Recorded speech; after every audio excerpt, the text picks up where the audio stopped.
Ny mofinaina isan'andro atolotry ny mpitandrina rakotina valina maoly.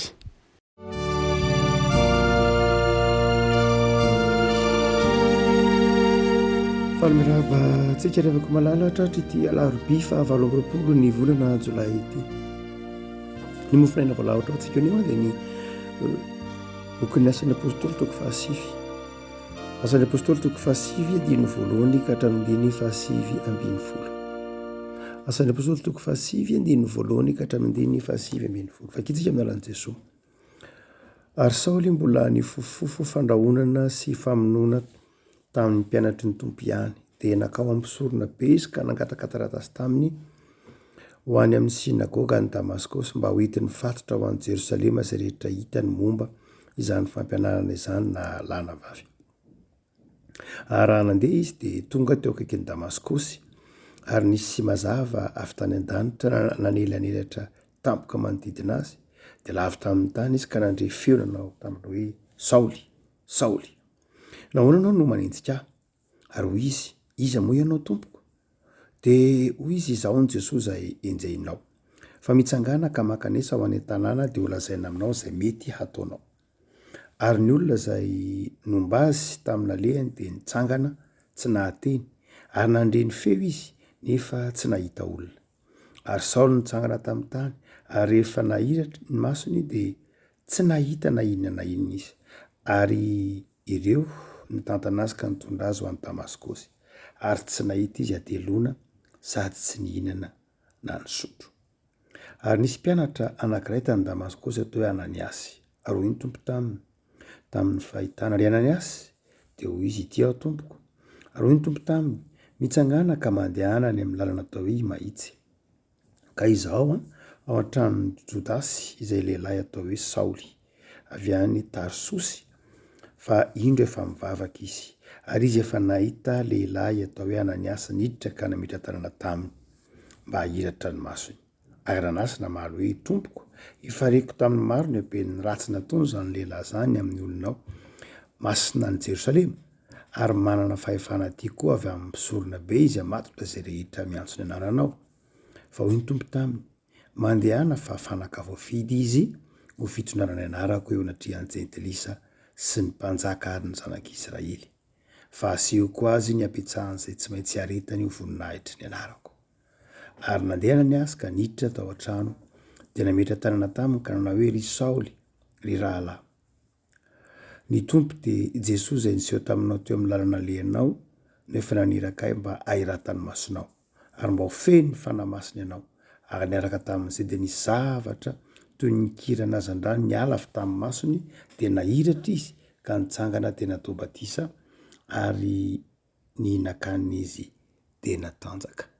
Ray masino, manamasinana ahy amin'ny fahamarinana, ny teninao ny fahamarinana. Amen. Ny antsona any Saoly izay tonga Paoly no resahina amin'ity asan'ny apôstôly toko 7 tantarain'ny Lioka nasoratan'ny Lioka ity. Intelo ity tantara ity no voasoratra amin'ny soratra masina, ary eto any dia i Lioka no mitantara, fa any amin'ny boky hafa kosa, ny epistily hafa dia i Paoly no mitantara. Tsy dia hoe kisendrasendra akory ny famerimberenan'ny Paoly na ny famerimberenan'ny soratra masina ity antsony antsona amin'ny Paoly ity, noho ny toe-javatra izay nampiavaka ny Paoly. Nisy nanenjika ny fiangonana nefa nantsoina ho apôstôly, izy izay naherisetra mihitsy ary nirahina ho apôstôly ny jentilisa. Tsy noeritreretina mihitsy tsy noeritreretiny reo 12 lahy izany fiasan'ny fanahy masina izany hoe iantso ho apôstôly manokana Andriamanitra ka anendry azy ho apôstôlin'ny jentilisa. Manamarika ity asan'ny apôstôly toko 7 ity hotsika teo ny fiantsonan'ny Paoly. Raha toa ka somary jerena ny lafiny ara-tantara na ny lafiny zavatra izay hitantsika eto dia tena nanana fahefana Paoly, nanana fahefana Paoly. Fa iza moa Paoly nanana fahefana afaka manentsika ny jiosy ivelan'ny Jerosalema, afaka manentsika ny kristiana ivelan'ny Jerosalema ka mitondra azy ampatongana ho an'ny Jerosalema. Iza moa Paoly dia fantatsika fa fariseho mpampianatra teolojia, mpampianatra lalàna tany Tarsos na tany Tarsa, izay citoyen romanina na olona zay nanana ny zakany zopirenena romanina Paoly. Zany hoe olona najain'ny olona Paoly. Olona nanana zay na izy azy raha teo amin'ny lafiny ara-piaramonina, teo amin'ny lafiny ara-pivavahana. Ary tamin'izany fotoana zany moa dia nisy ny fiangonana zany dia ny reny fiangonana kristianina de tao Jerosalema. Tsy tokony adinotsika fa tamin'ny andron'ny Paoly izao nitsonan'ny Paoly zao de nizara roa ny fivavahana. Ina le fivavahana nizara roa. Ny fivavahana ny romanina zany de nanana zay ny fivavahana izy. Nanana ny fivavahany ny romanina. Nisy ny sampy romanina zay nivavahan'ny zanatany romanina rehetra tao anatin'ny fanjakana romanina. Fa nisy kosa firenena vitsivitsy zay nahazo alalana tamin'ny romanina ka afaka mivavaka amin'ny Andriamanitra zay noly. Misy kosa fivavahana norarano ny romanina. De nisy karazany roa zany ny fivavahana. Ny fivavahana voalohany dia ny fivavahana zay nahazo alalana tao amin'ny fanjakana romanina na dia tsy mivavaka amin'ny fanjakana amin'ny sampy romanina azy de navelan'ny romanina ivavaka amin'ny fivavahana reny. Ireo ny olona ireny, reny fireneny reny, reny atao hoe fivavahana ara-dalàna. Nantson'ny romanina hoe religo licita na religion légale. Dia ny fivavahana jiosy izay tao amin'ny tempoly dia religo licita, zany fivavahana ara-dalàna. Ny eken'ny romanina ny hanaovany zany fivavahana jiosy zany. Ny eken'ny fivavahana ara-dalàna zany. Navelany malalaka zany ny jiosy na de zanatany romanina aza hivavaka amin'ny Andriamanitra zay voalazany testamenta taloha. Dia nalalaka tsara zany ary rehefa hoe religo licita izy na religion légale dia fivavahana ara-dalàna dia arovan'ny romanina izy. Romaniny fanjakana romanina miaro azy, fanjakana romanina manana didy hiaro an'izany fivavahana zany, ary ny fanjakana romanina koa manana fahefana mandrara na manajanona azy indray. Fa misy kosa ny religo illicita, zany hoe ny fivavahana tsy ara-dalàna. Be dia be tao amin'ny fanjakana romanina zany izay fivavahana tsy ara-dalàna ka rehefa tsy ara-dalàna de tsy azo natao. Dia ny nitranga amin'ny azan'ny apôstôly toko fasivy ity dia lay fivavahana kristianina, Jesosy Kristy tompo zany zay nanorina azy ny finoana an' Jesosy ny fototra iorena amin'ny fivavahana kristianina, dia nipoitra tao anatin'ilay fivavahana jiosy. Tao anatin'ilay fivavahana jiosy zay religo licita, lay fivavahana ara-dalàna, nipoitra tao lay fivavahana kristianina. Ary rehefa nipoitra tao lay fivavahana kristianina dia ny romanina nieritreritra hoe mbola i fivavahana kristianina io de tsy afa-tsy akory fa lay fivavahana jiosy ihany. Ny romanina tany am-polohany de tsy nieritreritra mihitsy hanentsika ny fivavahana kristianina, fa no heveriny ihany hoe satria mivavahana kristianina dia matetika mivantana tany amin'ny sinagoga, matetika ireo kristianina de jiosy ihany, ny akamarony nampiasan'ny soatra masin'ny jiosy, dia ny romanina tsy nandefa eritreritra lavitra fa dia nieritreritra hoe fivavahana jiosy ihany io. Nisy ihany ny ampahany tamin'ny mpitondra romanina sasatsasany nanasokajy ny fivavahana kristianina ho finonom-poana. Zay le nataon'ny romanina hoe superstititio. Ny antsoina hoe superstititio dia ilay fivavahana zay karazana finonom-poana. Tany am-poloha fivavahana kristianina de nisy ihany ny romanina miteny hoe superstititio io satria ny fivavahana kristianina dia tory vavolombelona fitsangana an' Jesosy tamin'ny maty. Zay zava-baovao tsy fantatry ny fivavahana romanina mihitsy zany hoe mitsangana fitsanganana amin'ny maty zany, tsy fantatry ny romanina zany, tsy fantatry ny grika zany. Dia izay natonga ny apahany tamin'ireo teknisianina natao Roma na ro mpitondra romanina nieritreritra hoe superstititio tsotra fotsiny io ka dia tsy de nieritreretiny ho lasa lavitra loatra satria superstititio. na io moa azonateny hoe superstitution antena am'teny frantsay kanjo ireo jiosy kristianina marimarina kokoa reo jiosy tahaka ny fariseo zany na tahaka ny sadoseo tahaka andry paoly zany sy ny namany ny mpizorona be dia nandeha ny takalaza tany an'ny romanina tany ampitony romanina manao hoe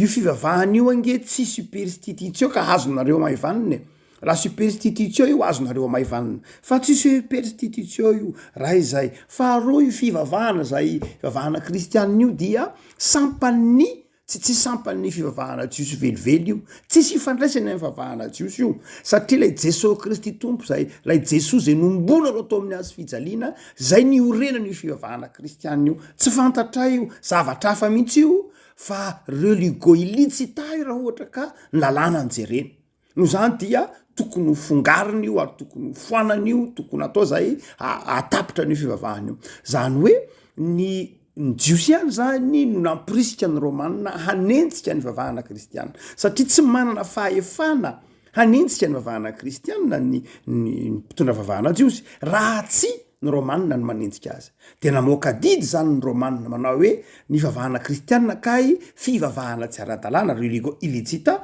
no zany dia tokony ho enjehiny izy ary de nomeny alalana ny mpisorona be eny ara hoe ny mpisorona be satria tsy fantatrareo romanina hoe iza amin'ireo jiosy ireo no mino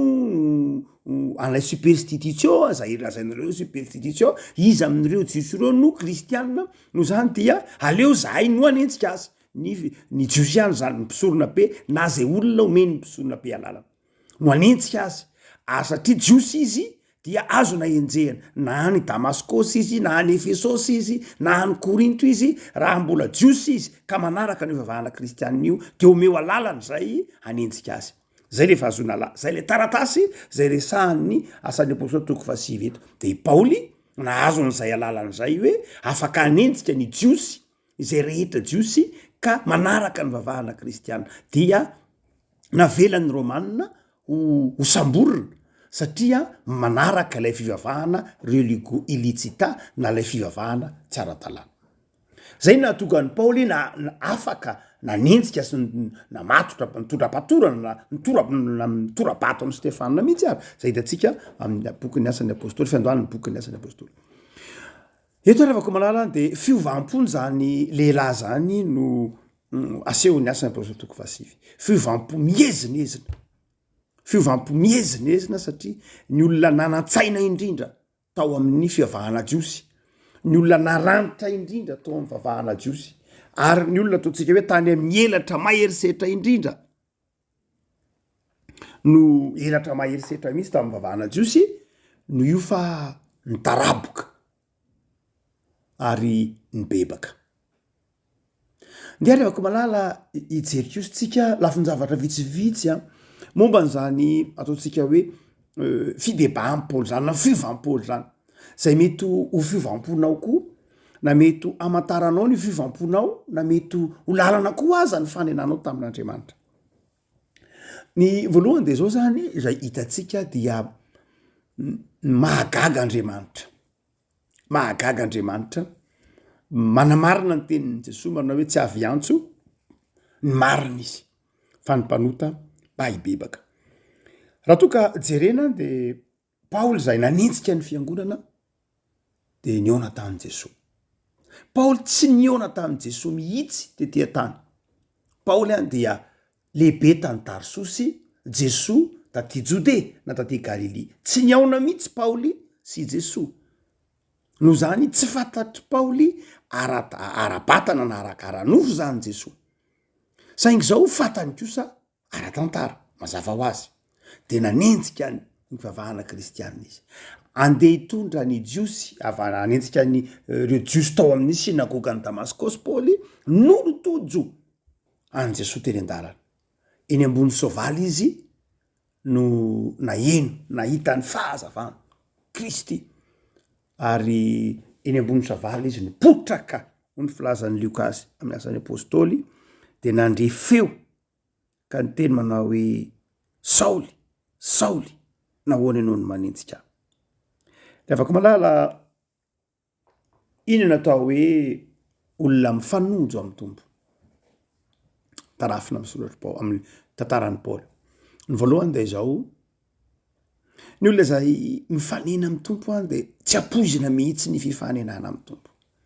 Tsy ampoizinao ny fifanenana amin'ny tompo. Tsy programanao ny fanenana amin'ny tompo. Ary tsy enao no mitady ny tompo, fa ny tompo no mitady anao. Dadray ny perinasy eny am'izay tsy eritreretinao mihitsy aza miorana amin'Andriamanitra.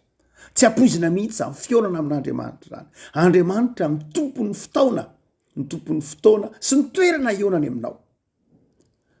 Dia izay fotoana sy toerana ionany aminao zay nefany misy heviny avokoa. Tsy hoe kisendrasendra kory ny toerana ny anjeran'ny Paoly teo amin'ny tanànan'i Damaskosy, fa ny toerana ny antsonan'ny Paoly andalany Damaskosy de efa midika sahady fa ho apôstôliny jentilisa izy. Tany amin'ny tany jentilisa niona amin'ny Paoly tamin'i Jesosy de midika sahady zay fa ho apôstôliny jentilisa izy. Tsisy kisendrasendra mihitsy amin'ny antson'Andriamanitra le avako malala. Ary dia ho tsika manao hoe mahagaga Andriamanitra. Mahagaga ary mahafantatra ny fotoana sy ny toerana iatsonantsika izy. Fa izao rehefa ny tompo no nanatona ny Paoly, rehefa ny tompo no niantso an'ny Paoly, Saoly dia nobrahin'ny tompo mihitsy teo anatrehan'ny Paoly ny fahotana. Enao manenjika enao manenjika. Tsy azon'ny Paoly mihitsy lay voambolana hoe nahoana iza moa enao no enjehiko, satria le voambolana hoe manenjika tena voambolana biblika mihitsy, tahaka ny voambolana raha tena jerena de voambolana fantatry Paoly tsara ny dikany teny io, satria Paoly dia exégète mpivaofy ny testamenta taloha Paoly. De fantany tsara ny dikany teny hoe nahoana enao no manenjika, tahaka ny fanenjehana mpaminany, tahaka ny fanenjehana mpaminany, fanenjehana mpanompon'Andriamanitra, zay le voambolana hoe nahoana enao no manenjika. Zay no nahatonga ny Paoly liana tamin'ilay teny manao hoe fa iza moa enao. Paoly mahafantatra ny dikany teny hoe manenjika, tsy ny teny Paoly manao hoe manenjika anao amin'ny ahoana moa, na inona no nenjehako anao, fa takatry Paoly tsara ny dikan'ilay teny hoe nahoana enao no manenjika. Ary dia olana ho amin'ny Paoly zany de zao manao hoe fa izaka ianao, mpaminany izy ianao, mpisorony izy ianao, mpitondra fivavahany izy ianao no enjehiko. De namaly Jesosy, zaho ny Jesosy zay enjehinao. Refako fantatry nasehon'ny lioka zany de zao manao hoe ny olona antsoin'ny tompo dia olona tian'ny tompo. Ary ny fitiavan'ny tompo de lehibe lavitra, ny antson'ny tompo de lehibe lavitra noho zay mety fahotan'ny olombelona. Andriamanitra tsy miantso, tsy voatery hoe ny tsara no antson'Andriamanitra. Itsika rehefa mifidy zavatra de matetika ny tsara ny fiditsika, mazava ho azy. Itsika manao hoe fidy ihany kosa ve de vidiny ratsy. Fa izao Andriamanitra tsy zany. Zay maha-Andriamanitra azy. Mandrakariva aza ge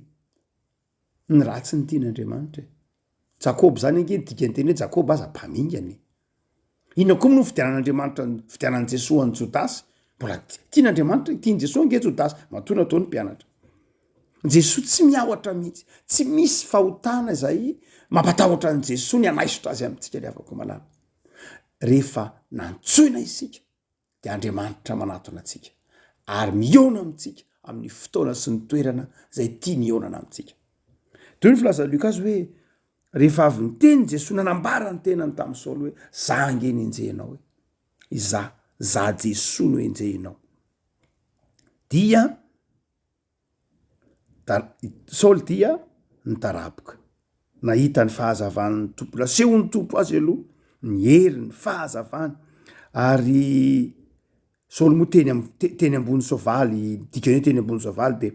eo amin'ny voninahiny, eo amin'izay maha izy azy, ny dikany hoe nitaraboka nenjera tamin'ny tany, lavy tamin'ny tany.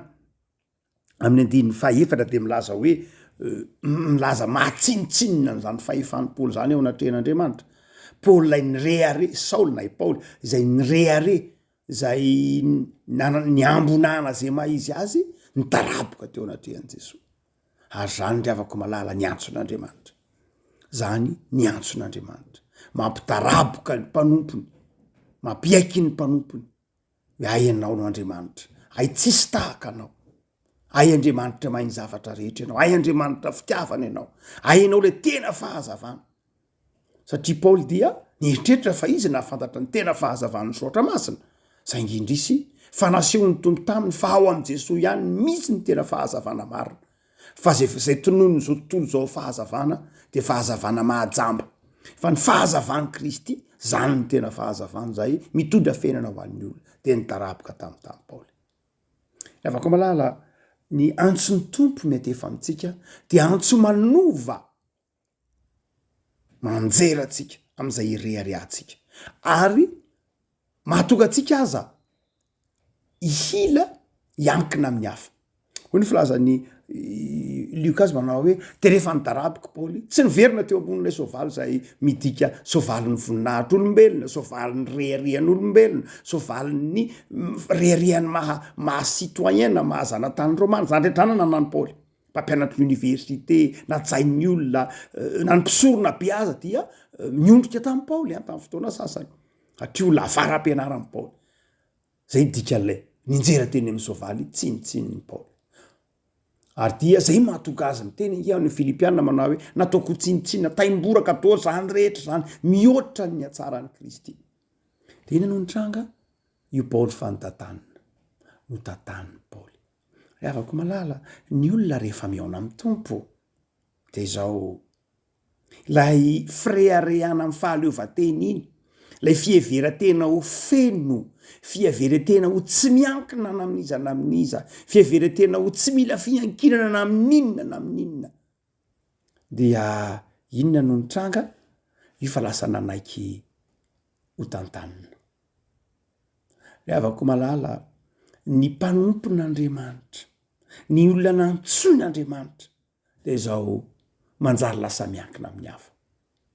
mamperitreritra be le sary hoe ahoana koa moa manjary lasa miankina amin'ny hafa nidikany hoe miankina amin'ny hafa tsy hoe very ny fahaleovatena fa lasa mila ny hafa lasa misokatra amin'ny hafa teo paoly ny sovaliny ihany no nirehariany fa rehefa lavy tamin'ny tany izy tsy nahita ny masony de lasa nila ny hafa izy lasa nitantaniny izy mariky ny fibebahany zay ry avako malala mariky ny fibebahan'lay fisokafana amin'ny hafa fanekena ho ampin'ny hafa fanekena hisokatra amin'ny hafa fanekena ho aton'ny hafa sotatan'ny hafa mihitsy foana teo lay freharehana foana teo le fizahozahoana hoe za tsy mila nizaniza ampiany fiainako za manana ny fahaizako za manana ny volako za manana ny voninahitro za manana n'izao rehetra zao lay izaho ny paoly nenjera fa lasa nila ny hafa izy de lasa mipetraka la hoe isika ny fibebahana de avako malala de avany amin'ilay izaho manjary tonga isika lay fizahozahoana lay freharehana lay fiheverana ny tena ho mana ny fahafenona rehefa miona am' Jesosy de zao manjary mitaraboka ka mila ny hafa manjary lasa misy heviny aminao ny hafa ny olona mibebaka ry avako malala de mahatsiaro fa zava-dehibe ny fanomezam-pahasoavan'ny hafa mila ny manodidina anao ianao mila ny namanao ianao hay misy heviny aminao na de ny olo tsotra indrindra manodidina anao aza de hoe ny filazan'ny Lukas hoe de nitantanina ange paoly ary tsy nahita ny maso nandritry ny atelona izy tsy ninakanina nandritry ny atelona izy lay atelona de fatatsika tahaka ny Jona tao akibony zanak'ondry Jesosy nitsangana tamin'ny andro fahatelo dia tsy mifanalavitra amin'izay lay fiaonan'ny tompo fiaonan'ny paoly tamin'i Jesosy zany ary lay izy tsy nahita nandritry ny atelona tsy nisakafo nandritry ny atelona de mifanaraka amin'lay ao am' Jona toko fahatelo lay resaky Jesosy Nikodemosy fahateraham-baovao amin'ny paoly ary eo ny nanovan'ny Saoly ho lasa paoly nidikany teny paoly dia lay bitika indrindra lay bitika tsinitsinina teo ny anaran'ny paoly Saoly dia Saoly apôstôly io zany de taranaky Benjamina izay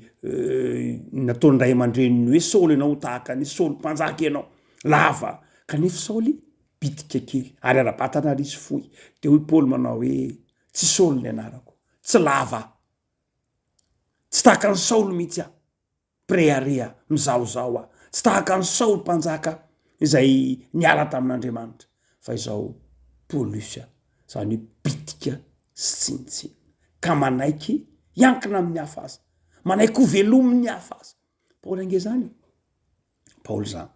rehefa niovafo paoly nlaoza amin'ny paoly nitoerana amboniny oniversité nlaoza amin'ny paoly nitoera ambony nahatra amin'ny mampampianadalàna azy mpianatry Gamalela nlaoza amin'ny paoly nitoerana ambony amin'ny materatany romanina azy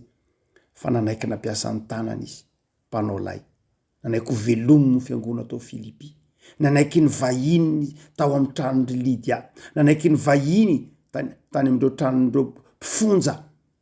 mpiandro fonja tao amin'ny trano maizina tany izantsika amin'ny asan'ny apôstôly fahiny ambiny folo tany amin'ny faritra Makedonia sy ny hafa rehetra nanaiky ho tsy manana ny zavatra rehetra paoly bitika iavako malala ny olona mibebaka ny olona miaona amin'ny tompo tsy manana ninina ny olona miaona amin'ny tompo tsy hoe mahantra ny olona mandray ny tompo tsiry afako malala hoy ny filazan'ny paoly amin'ny Korintianina manao hoe toy ny tsy manana na inona nefa manana ny zavatra rehetra toy ny malahelo nefa mampanankarena ny maro izay le fiovampon'ny paoly afako malala atoy atsika ny fanazavana de zao tsy vitany hoe tonga niankina tamin'ny nanaiky ny hafa ho misy heviny sy misy asiny paoly fa izao lay paoly panome satria mpampianatra lay paoly zatra manome lay paoly zatra manolotra lay paoly zatra manome fona satria feno de io fa ny fenona hoy ny filazan'ny Lukazy mitantara ary mba ho feno ny fanamasina ianao paoly teo de zao feno fahalalana ra-tsaina feno ny fahendreny olombelona feno fakahalana feno fireharehana feno fivelatena ho zavatra fa izao rehefa ny daraboka tena andalany Damaskosy izy ka niaona tamin'i Jesosy de lasa tsisy na inona tsy notao aminy vide ny filazana amin'ny teny frantsay fona tsisy ninina tao aminy jamby izy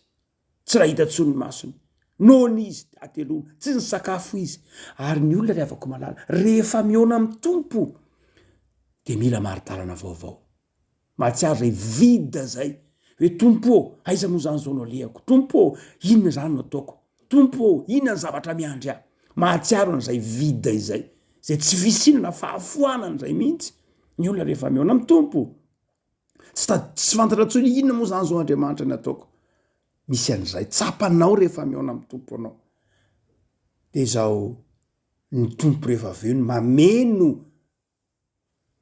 an'io vide io fona io fenon'ny tompo io de io ny filazan'ny Lukazy any amin'ny andininy fa 7:folo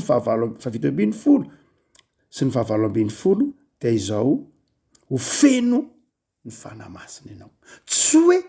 handray ny fanamasina ianao fa ho feno ny fanamasina ianao rehefa nesorinao sy narinao ny zavatra zao tontolo zao ny daraboka teny ambonin'ny soavaly anao midika fa hafoizanao ny zavatra rehetra nataonao taimboraka zany de izao ho ny filazan'ny Lukazy hoe de ny fenon'ny tompo afaka malala ny mpanompon'Andriamanitra miaona amin'ny tompo tsy hoe nahafoy ny zavatra rehetra teto amin'ity tany fandalovany ity de vide tsy manana na inona tsia manana ny fahafenona ny mpanompon'Andriamanitra manana ny fahafenon'ny fanamasina izy manana fahafenon'ny fahasoavan'Andriamanitra izy mety nahamoy zavatra betsaka ianao satria nanaraka ny tompo mety misy zavatra be dehibe nafoinao satria anao nanaraka ny tompo mety misy zavatra be dehibe ny fikirinao kanefa ny tompo anao hoe avelao iny tahaka ny tenenany tamin'ny Abrahama hoe ilaozy ny taninao ilaozy ny rainao de eto Paoly laozany Paoly maha izy azy rehetra de nisy vida tao amin'ny Paoly zay nidika le hoe sary hoe atelona tsy nanao na inona fa izao tonga kosa ny fanan'Andriamanitra nameno azy zany rehavako malala aza mieritreritra ny kristianina satria tsy manana ny zavatra zao tontolo zao isika satria tsy mitombo amin'ny zavatra zao tontolo zao isika de aza mieritreritra ho tsy manana na inona na vida satria tsika namela ny zavatra zao tontolo zao fa nanao kosa ny anjon'Andriamanitra ho zava-dehibe de aza mieritreritra fa tsisy na inona fa ny olona manana ny Kristy ny tena manana ny fahafenona araka ny tenin'ny Paoly manao hoe mahay zavatra rehetra amin'ny alalan'ilay tia ito-pamarana rehavako malala dia mazava ny tenin'ny Paoly mazava ny tian'ny Luka fa lalan'ny mpino rehetra io lalanao io lalany mibebaka rehetra io de aza malamary tena ry avako malala anao ve tsy mba mangetaheta eo amy tompo e ary anoina tamin'ny tompo ianao de mino fa omenony tompo anao ny fahafenony fahasoavany matoky fa tahaka ny tenenany tompo tamin'ny Paoly ny tenenany manao hoe fa asehoko azy ny abetsahany zay tsy maintsy aritany fa fanaka voafidy izy fanaka voafidy anao ry avako malala satria kristianina tsy Saoly ihany ny Paoly fa enao koa efa vita batisa enao koa mpandray fanasany tompo enao dekona loha olona tompony andraikitra amin'ny sampana mpampianatra sekoly alahady mpitandrina sy ny sisa rehetra mpiandry katekista isika rehetra ry avako malala isika ko efa niona tamin'ny tompo samy nanana ny Damasko sy tsikavy isika fa izao efa fanaka voafidy ianao efa manana fahafenony fanamasina ianao de mifalia amin'ny tompo ary matoky mahatanja araka ny tenin'ny tompo nampitondraina ny ainany asy manao hoe ary nihinan-kany ny Paoly de natanjaka no zany ry avako malala rehefa niona tamin'ny tompo anao de matanjaka maherezary ivavakasika tompo misaotra anao zahay noho ny amin'ny tantarany entsonao an'ny Saoly tonga Paoly apôstôly misaotra tompo fa tsapanay fa mamela heloka ianao tsy avy ifandahatra aminay amin'ny tsy fahatanterahanay ianao ary tsy avy antso ny marina ianao tompo misaotra anao zahay fa takatra eo ny tantara ity ny fahasoavanao ny famindramponao sy ny famelan-keloka natolotrao ary indrindra takatray ny antsonao de mampaherezanay tompo sotranao zahay fa efa novanginao ka tonga pino tahaka ny Paoly de amasino zahay terizo zahay fa efa fanaka voafidy atanjao ny finoanay ary ataovy mahatsiaro zahay fa manan'Andriamanitra feno ary mameno ny fanahinao aty anatinay de taio ny fiainanay tsiray avy tompo jereo ny tanindrazanay jereo re mpianatra nala baccalauréat ho azy mivavaka ho an'ny mpianatra ny mpampianatra ny tompony andraikitra isa tokony manao zany fandaminana zany mivavaka ho an'ny ray aman-dreny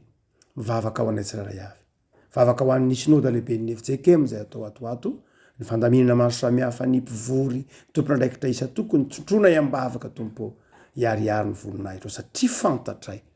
fa fanaka voafidinao ny fiangonan'i Jesosy Kristy eto Madagasikara fandaminana maro samihafa zay ataon'ireo solitena ny dian'izy ireo de rakofy ambany fahasoavanao de mivavaka zay Jesosy ho an'ny tanindrazanay mba anjakan'ny fiadananao ary nitokatrano tsiraray de omenao fanambinana amin'ny asa fikelezanay misaotra Jesosy amen.